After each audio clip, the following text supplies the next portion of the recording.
கள்ளக்குறிச்சி மாவட்டத்தை சேர்ந்தவர்களா நீங்கள்? அப்படியென்றால் உங்களுக்காக ஒரு தகவலை இதோ பதிவு செய்கிறேன். மற்றவர்களுக்கும் இதை ஷேர் பண்ணி அவங்களுக்கும் தகவல் தெரிவிக்குமாறு கேட்டுக்கொள்கிறேன். அதாவது கள்ளக்குறிச்சி மாவட்டத்தில் குறைத்திருக்கும் கூட்டம் நடைபெறாது அப்படின்னு சொல்லி மாவட்ட ஆட்சியர் MS பிரசாந்த் அவர்கள் தெரிவித்துள்ளார்கள். அது சம்பந்தமாக செய்தித்தாளில் வரப்பெற்றவை தான். மக்கள் குறைத்திருக்கும் நாள் கூட்டம் இல்லை. கள்ளக்குறிச்சி மாவட்டத்தில் உள்ள அனைத்து வட்டங்களிலும் ஜமாபந்தி நடைபெற உள்ளது.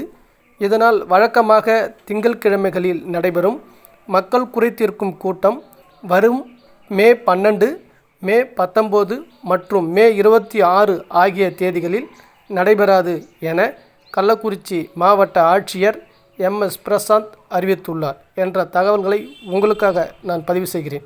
பார்த்து மற்றவர்களுக்கும் இதை கடத்துங்கள். அப்பொழுது அவர்களும் இந்த 12ஆம் தேதி நடைபெற இருக்கக்கூடிய ஜமாபந்தியில் எண்ணற்ற மனுக்களை அந்தந்த கிராமங்களுக்காக பதிவு செய்யலாம். அது தொடர்பாக ஒவ்வொரு கிராமங்களுக்கும் என்னென்ன தேதிகளில் ஜமாபந்தி வரப்போகிறது, அந்தந்த வட்டாட்சியர் அலுவலகத்திலிருந்து உங்களுக்கு தகவல் கிடைத்தாலும் பாருங்கள். கிடைக்கவில்லை என்றால் கமெண்ட் பாக்ஸில் உங்களுடைய கிராமத்துக்கு சொல்லி உங்கள் கிராமம் அது என்ன வட்டத்திற்கு உட்பட்டதோ அந்த வட்டத்தின் பெயரையும் குறிப்பிட்டு உங்களுக்கு உண்டான தேதியை கேட்கப்பட்டால் இந்த கமெண்ட் பாக்ஸிலே தகவல் தெரிவிக்கப்படும். உங்களுக்கு பதிலளிப்பதற்கு தயாராக உள்ளேன். நன்றி, வணக்கம்.